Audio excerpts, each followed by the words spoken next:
Joe, here we go. Season finale, regular season, first season, Hood Money.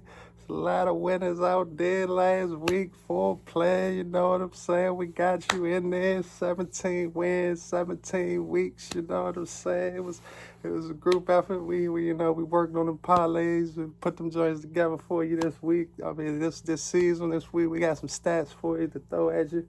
It's only gonna get better, you know what I'm saying? It's only gonna get better going forward. Week one was pretty good, and last week was pretty good. And in between, it was several key crucial wins. You know what I'm saying? At the beginning of the season, I was saying it was gonna be the Chiefs coming back, and they was gonna either play the Eagles or the Niners.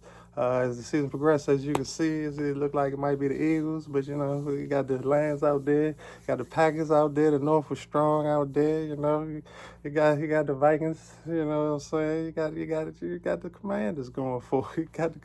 You know what I'm saying? You got the Commanders in the winning. It's anybody's game. It's anybody's game out there going into Week 18.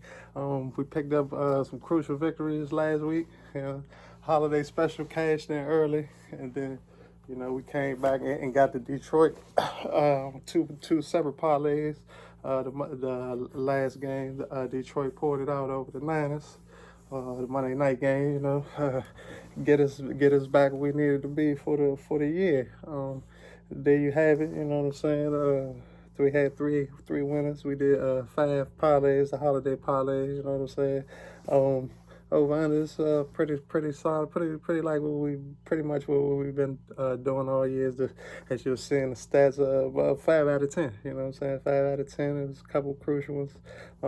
Maybe that one would have swept if KC and Pitt would have been over, but that's how it goes. That's how it goes. So, let me throw some numbers at you while we recapping for a minute.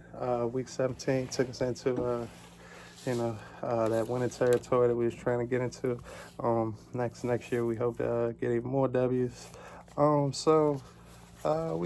We did parlays, we did over-unders, you know what I'm saying? We did a little bit of both. As the winners went, you know what I'm saying?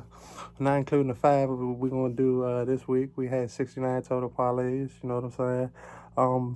69 total parlays. Out of that, we had 294 total bets. Out of those, as you know, we got 17 out of those 69 bets, and then also we got 223 out of 294 picks. You know what I'm saying? So that worked out to about 75% for the season, which isn't bad. That isn't bad. That isn't bad for the season. That's a good week. That's a good start for the first season of Hood Money 75. We gonna really want to get like the 85, 90%, something like that. Keep you in all money. But 75, we gonna go with that.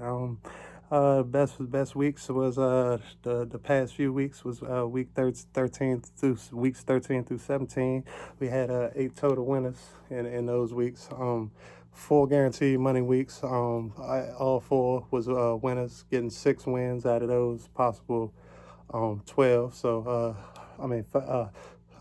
6 wins out of 12 out of 6 wins out of 16 parlays. Sorry about that. 6 out of 16. It still ain't bad. That's close to 50% on guaranteed parlays. But as I said, every week we had a win on that. We had an astounding 23 parlays missed by 1.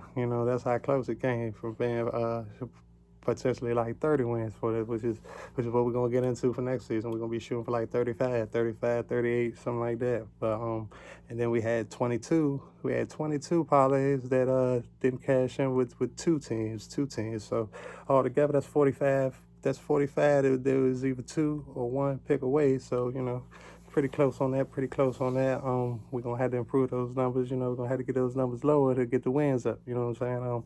All right. So then as you know, it was no parlays out of those whole 294 picks out of those whole 69 parlays.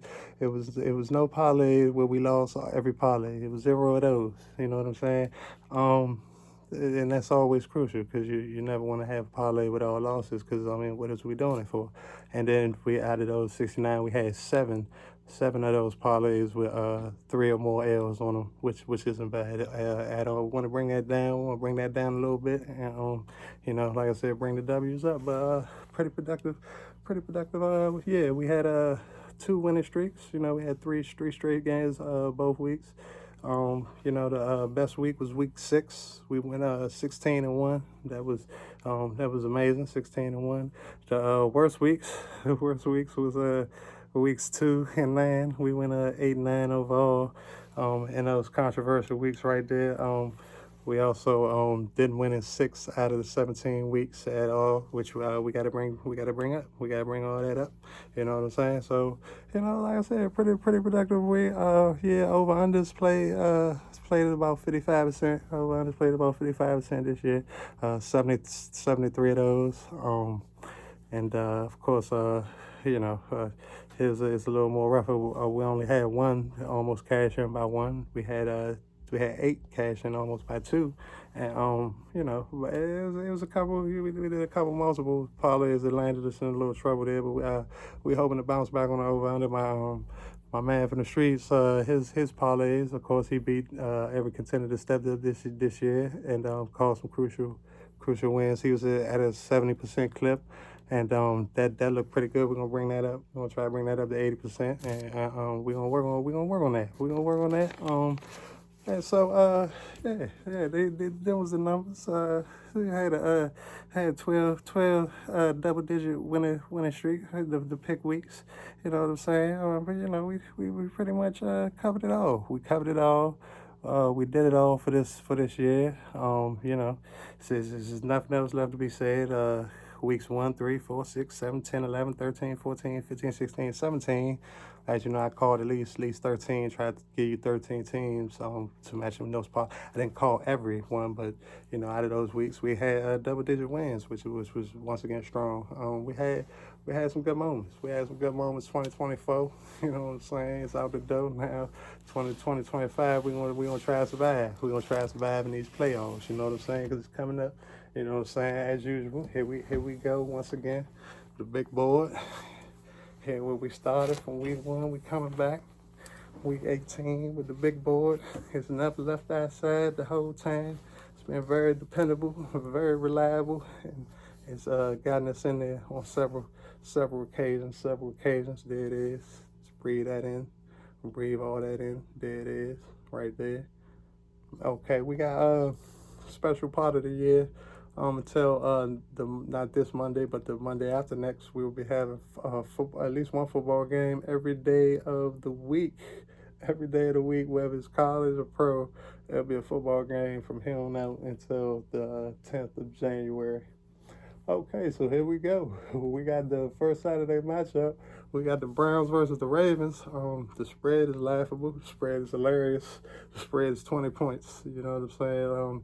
The Ravens, this is a crucial game. 2 crucial games Saturday. I like the way they scheduled these games out to make them at least you could have a chance of winning this money on the last week of the season. The Ravens have been rolling right along.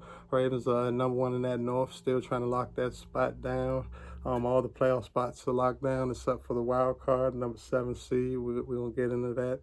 But the Ravens, with the win, would lock in the number 3 seed. With the loss and the Steelers win, they would be on the outside looking in, possibly having to play Pittsburgh in Pittsburgh.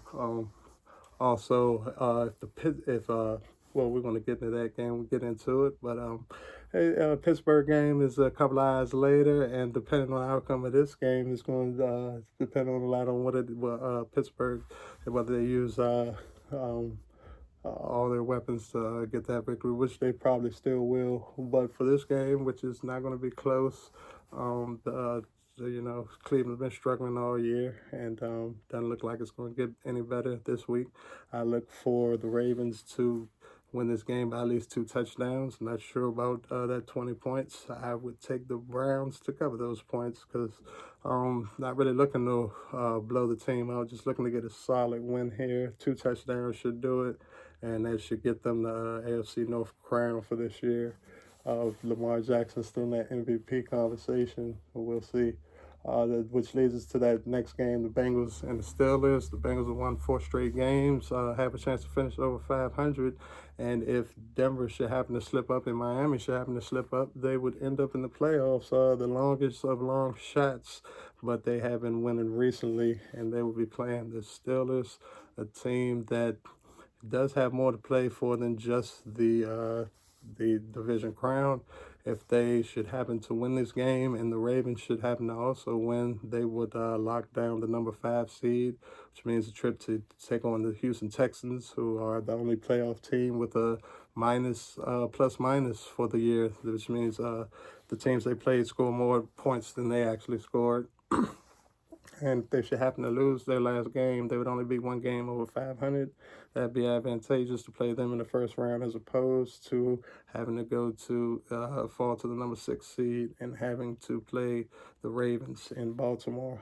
I think they'll be looking to win no matter what the outcome of the first game is. I think all the starters will be in there, and the Steelers will secure this victory.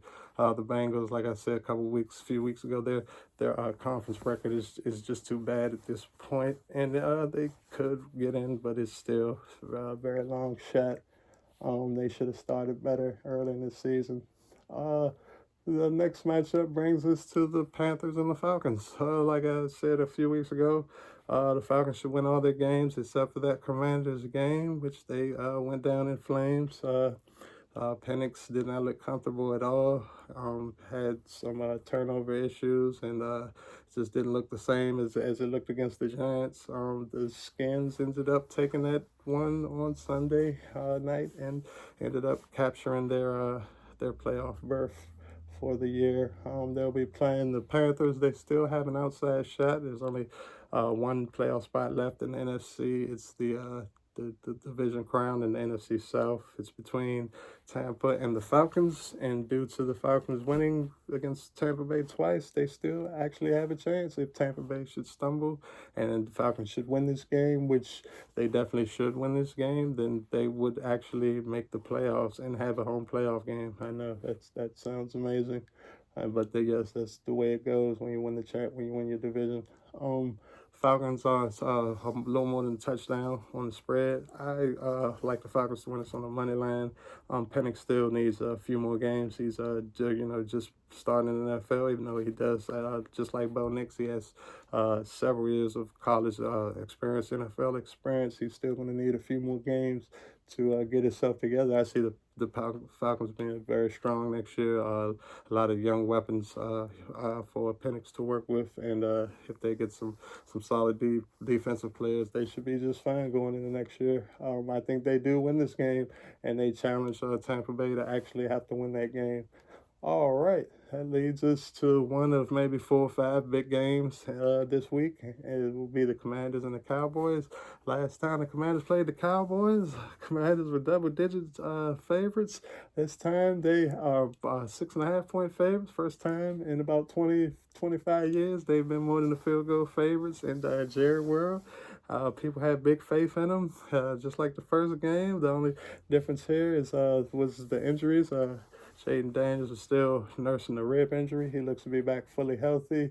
They also got Payne back lately, the pair with Jonathan Allen, and that looks real good. They have definitely looked a lot more healthy. Marshawn Lattimore most likely will not play in this game, but they really need him for the playoffs, so they'll most likely rest him. But it did look good when he was in there. And they did. They also are missing Eckler and Noah Brown this time around. But they do, like I said, have a healthy Jaden Daniels. He's most likely going to win this Rookie of the Year. It's only a matter of time before they hand out that trophy. And the Cowboys got blown out last week, and extraordinarily not within their character. It was a weird win for the Eagles. They beat up on the Cowboys pretty bad. Didn't see that coming, but Yeah, that was one of the two losses we sustained last week. But we look for the Commanders to win this game. All in all, when you kind of look at this NFC East matchup, it's always been tough. Both teams are going to play hard, no matter who's going to be out there on the field. And I would give the win to the Commanders in a close game. I would not take them to cover the spread, even though they possibly could. This would be the last benchmark Jaden Daniels would have to overcome as far as being the quarterback going forward would be to beat the Cowboys. If you know about this rivalry, you know this is like the mini Super Bowl right here, taking the Commanders to win it.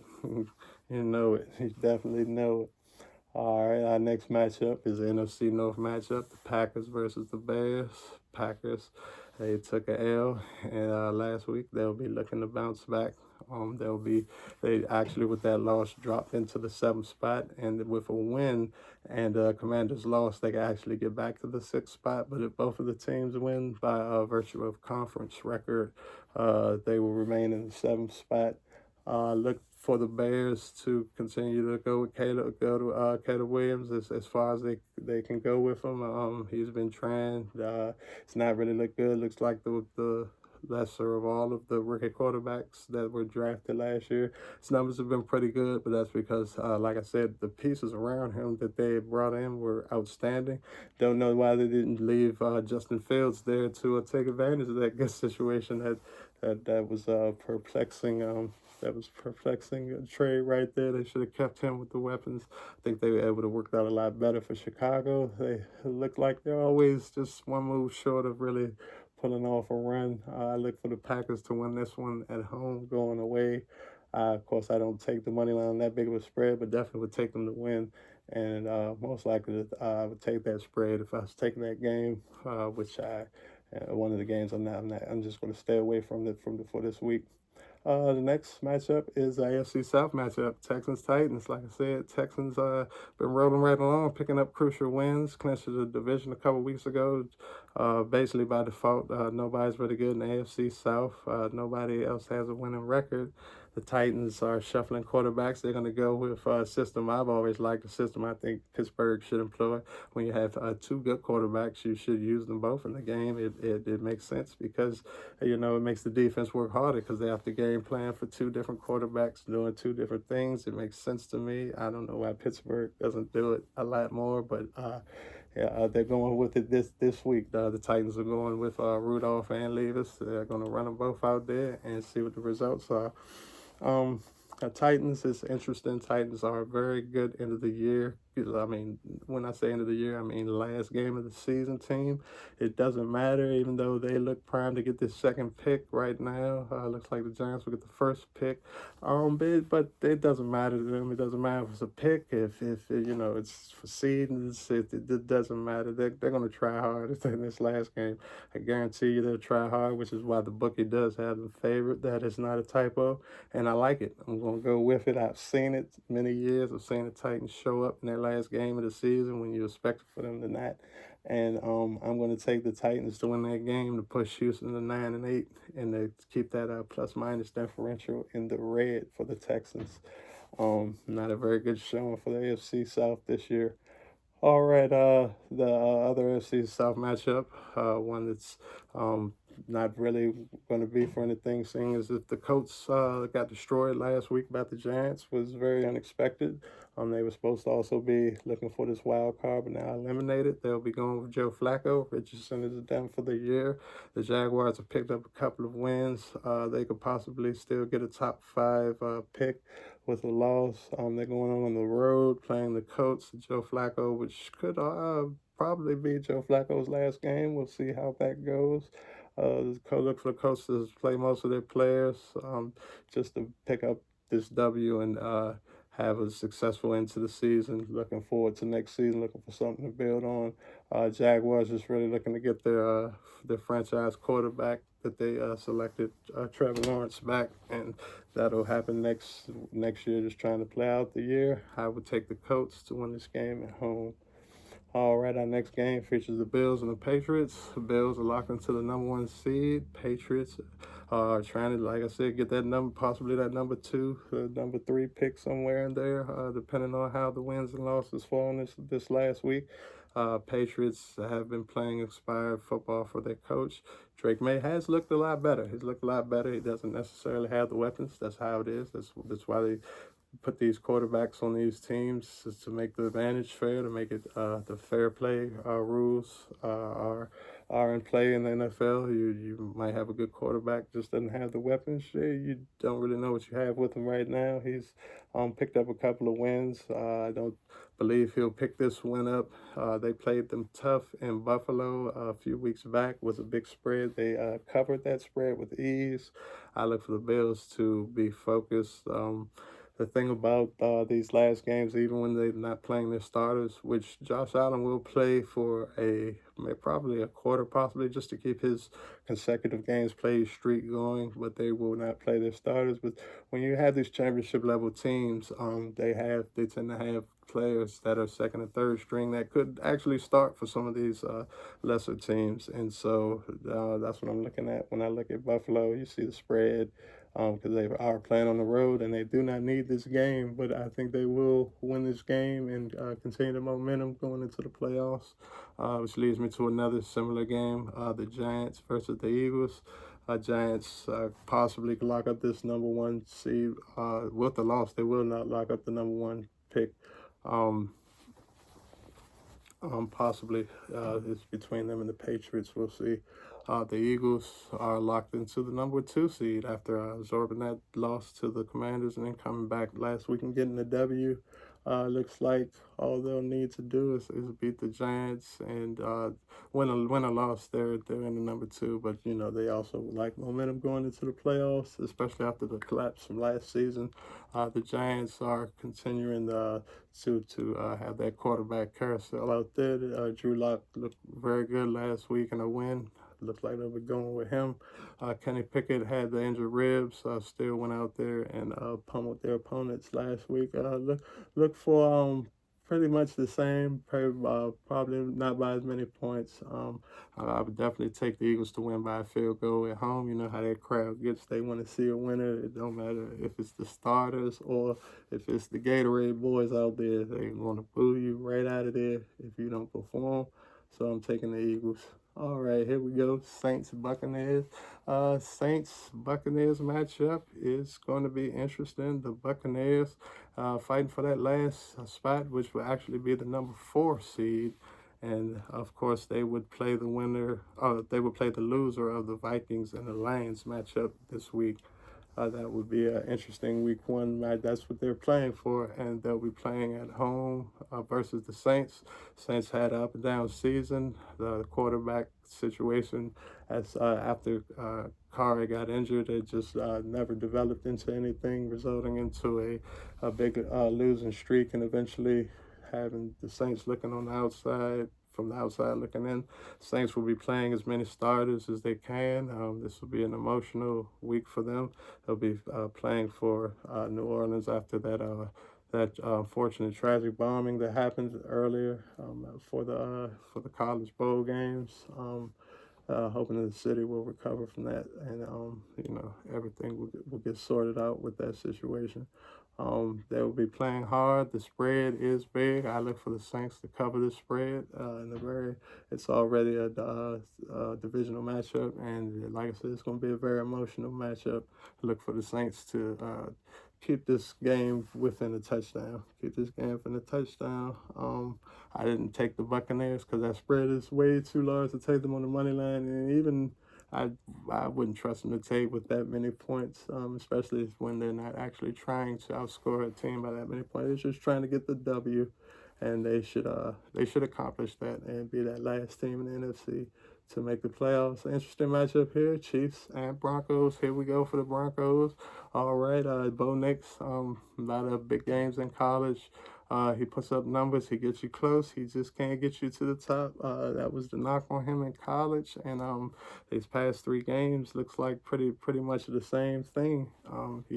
had some big games. I was watching the game last week in the Bengals, and I was like, this looks like college where he puts up a lot of numbers, and they're going to fall short. And that's what happened for the second week in a row. Big game, Chargers and Bengals lost both of those games. They did have the hardest three-game stretch, now playing Kansas City, and we'll get a bit of a break because Kansas City will not be trying to win this game. They've already locked up the number one seed. They won 3 games in 11 days, which is hard as hell. I mean, people who play football know that that's a tremendous feat. A team like the Steelers had the same schedule, playing 3 games in 11 weeks and lost all 3. So that lets you know the level that Chiefs are on right now. And Patrick, I don't know why people keep talking about they're not good. That's tremendous. It's tremendous to win 3 in 11 days and so that number one, so they will not be playing hard. The spread is low, inflated. It's 10.5 to the Broncos. The Chiefs will be starting Carson Wentz. Carson Wentz, won the Super Bowl when the Philadelphia played New England, led them to the Super Bowl, and then of course Nick Foles actually was the quarterback in the bowl, but has a ring, has some experience, has some mileage, but can still put the ball in the air, has that strong arm. Look for him to lead the Chiefs to a cover. If I would take a double-digit spread, I'd take the Broncos. I'd have faith that Knicks will break whatever this curse of him not being able to win the big game. This is the start of many big games. He needs this game uh, to make the playoffs. So this is definitely a big game for him, and I would not take him to beat the Chiefs by double digits. Definitely not. I'd take the Chiefs to cover, but I would take the Broncos for the W to get into that playoff and battle those other teams in the tough AFC. All right, AFC West, the best of the least versus the Chargers. Number 2 in the division versus number 4. Raiders had a very rocky year. Brock Bowers was the one bright spot, looking to break the all-time record for receivers by any tight end. He's already broken a rookie receiving by a tight end. And they'll be playing the Chargers, who, like I said, if the Chargers win and Pittsburgh were to lose, the Chargers will slide into the 5th spot, playing Houston at Houston instead of having to potentially play the Ravens on the road in Baltimore. So they'll be trying to play hard. They'll be trying to win this game. I don't see any reason why they won't win this game. The team looks to be coming together at the end of the season. Still has a very stingy defense, not as potent as it was earlier in the year, but still very stingy. Look for them to get this win playing in LA in the state battle. It's always tough. I would take them. I'm taking them on the money line. All right, we got a NFC West matchup. 2 teams that did one that made it and one that looked like they were going to make it until the last few games of the year. The Seahawks and Rams. Rams clinched that division. This was supposed to be a big game for Week 18, but due to the Skins beating the Eagles and a couple of other games falling in the Rams' favor, because of tiebreakers, whether they win or lose this game, they're going to win that division. Seahawks probably will be looking to get this win just because the type of thing would make a team mad when you look at it and the way their schedule played out and the games played out. I believe they'll be playing all the starters. They'll be playing hard. They'll be definitely playing for jobs out there. As late season collapse can definitely lead to a lot of terminations. So I would be looking for the Seahawks, who have only lost once on the road. Their road winning percentage is the best in the league. It was tremendous. Well, one of the best in the league. It was definitely one of the best. 7-1 is outstanding, and looking to improve on that on the road. The home record 3-6.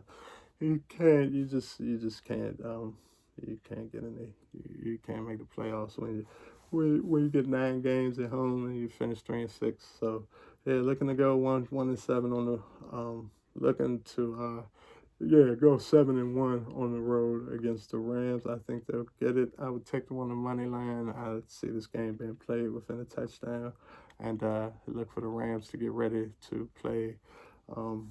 Depending on what happens, most likely, most likely the Packers looking for the the Rams to the Rams to play the winner of the Lions and Lions and the Vikings. Sorry about that. Yeah, because that's the way that's going to fold out. Yeah, because the Rams will most likely finish third. Yeah, a lot of things can happen, actually. A lot of things. Actually, the Rams could possibly play the Commanders. I mean, a lot of things can happen. So we'll see. We'll see how that pans out. And yeah. Because I mean, like I said, these are the last game. These are the last game, right? You just never know. That's gonna be an interesting game. I'm looking at it. It's guys. That's gonna be a good one. But I'm gonna take the Seahawks. Take the Seahawks to win. All right. So here we had AFC East matchup. Less importance. Maybe more important for one team than the other. Dolphins still have an outside shot. Like I said, if Pittsburgh to happen to lose and Denver was to happen to lose, Pittsburgh plays. Um, uh, if the Bengals were to happen to lose, the Bengals play on Saturday, so the Dolphins will already know whether they won or lost. And then, of course, the Jets' dreary season, last place finish. Aaron Rodgers talking about, I don't know, it sounds like a pity party for Aaron Rodgers. It sounds like he wants people to pay him for a Super Bowl he won 15 years ago, and that's just not the way it works. And what have you done for me lately? NFL seasons that have come up. I don't see him coming back. I see this being his last game for the Jets. Hopefully, his last game as a quarterback. Nobody wants to see this type of play. The Dolphins, with a win, can actually make the playoffs, as I stated earlier. Of course, if the Bengals and Denver were to happen to lose, and they'll be going with Huntley. Tua is nursing an injury; he won't be available. But all the other starters will be out there. They got people out here going for incentives and bonuses, just like that game up there, the Seahawks game. You can look more into that. There's a lot of incentives, a lot of bonuses for people to get out here. I'm going to take the Dolphins to go ahead and win this game. The next game, the Niners Cardinals NFC West matchup, would have probably been more exciting if they both had more wins, but now they're just fighting for draft positioning. Niners gonna go out there and give it a shot. Cardinals, both of them will probably play some of their starters. Then again, they just want to see what they got for next year. They got a couple of players out there they want to look at. They want to see what Dobbs is going to do at the quarterback for the Niners. And they're going on the road here. Their division record held them back a lot this year. They took a lot of losses, a lot of late second losses. I see the Niners covering this spread. That same thing could possibly happen. Maybe they break through and get the W. But I don't see the Cardinals winning this game by more than a field goal. Look for the Niners to be back strong next year with their number one running back and receiver back in the fold, along with the other weapons. And look for the Cardinals until they get a quarterback change to be about 500. Be about 500 year to year. All right, which leads us to the biggest game of the week: the Vikings versus the Lions. Lions are a 2.5-point favorite. They're at home. They've developed a good chemistry out there. A lot of wins on the season. The Vikings come in, pressure winning streak, looking to keep it going, keep that momentum going into the playoffs. This is not only for the NFC North crown. This is for the number one seed in the conference. This is the first time this has happened. The two 14-win teams are playing each other. It'll be the first time 14-win team will be a road team. Going to wild card weekend. Both teams are evenly matched. Both teams have played each other several times before. They know each other well. Both are coached by good coaches, tough coaches, coaches that like to take a lot of chances, especially the Lions coach, but also O'Connell over there with the Vikings. O'Connell definitely takes chances himself. Look for this at least two to three trick plays in this game. Look for this game to be extremely close. Look for this game to be high scoring. And my personal pick, I'm going to go ahead and I'm going to take the Lions. I'm going to take the Lions, the bus. But I'm sorry about that. I spoke with everybody. Was telling. I like the Vikings. I like the Vikings to bust them on the plus, yes, on the plus money. You take the Vikings, you take the plus money. Lions have a lot of injuries at this point, a lot of injuries, especially on defense. And, they say offense puts butts in the seats. And the defense wins championships. And right now, Vikings have one of the most opportunistic defenses out there. They've been tough all year. Jared Goff, he's the one quarterback in the NFC that has deep experience. That is a starting quarterback, and he's looking to give it. He's going to look to give it around, but we've never really seen him perform. Both in the championship game last year and the Super Bowl, we saw him fade out, and I'm looking at for pretty much the same thing. Even though of course, Donald's going to be playing for a big payday next year, either with the Vikings or with another team. And my feeling is if the Vikings should happen to make the Super Bowl, even if they don't win the Super Bowl, he will keep the starting job. But if anything less than that, they'll probably see what McCarthy's doing out there. But yeah, I would take the Vikings. I'm going to go against the so-called experts, and I'm going to take the Vikings. All right, here we go. We got parlay time. We got the Chiefs with the spread. We got the Falcons on the money line. We got the Dolphins with the spread. And we got the Chargers with the money line. All right. Our second parlay, we got the Eagles with the spread. We got the Colts with the money line.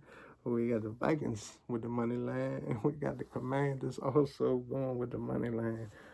Our third parlay features the Browns in the spread, the Titans with the spread, the Saints with the spread, and the Bills to go ahead and cover that 3 points with the spread. Fourth parlay is the Chiefs with the spread, the Vikings with the money line, the Chargers with the money line, and the Eagles on the spread. All right, fifth parlay, we got holiday parlay did so good, we decided to bring it back, and we got some new things in there. You might didn't notice down there. We threw in some college. Like I said, every day we're gonna have college, and these are the big playoff games. Get you ready, semifinals action. Notre Dame, they definitely gonna win that game, and look for Ohio State to take care of business out there. Yeah, Penn State is not gonna get it done, and Texas definitely gonna have to wait till Peyton Manning and them people be the starting quarterback to make some noise. So we're gonna take Notre Dame with the spread. We're gonna take Ohio State with the money line. We're going to take the Steelers with the money line, and we're going to come back and we're going to take the Seahawks and the money line. And now we're going to do a fifth parlay. We're going to do the fifth parlay for y'all. Oh, no. Oh, man. Hood money. That's what happens sometimes.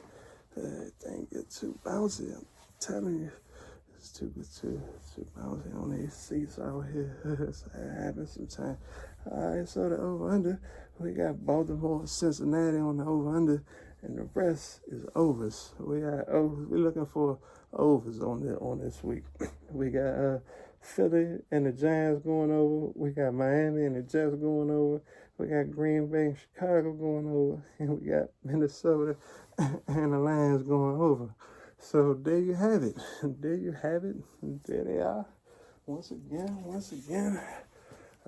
Year in the books, 2024, looking at 2025.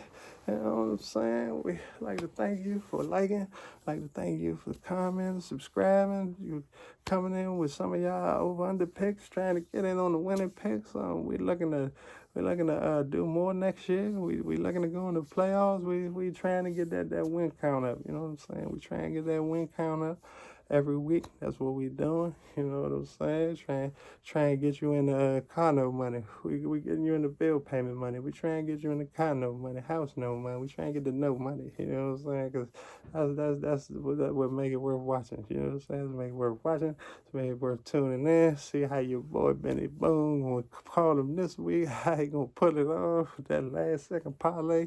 You know what I'm saying? Hey, what can I say? It's it ain't right time. It's always time to get that money.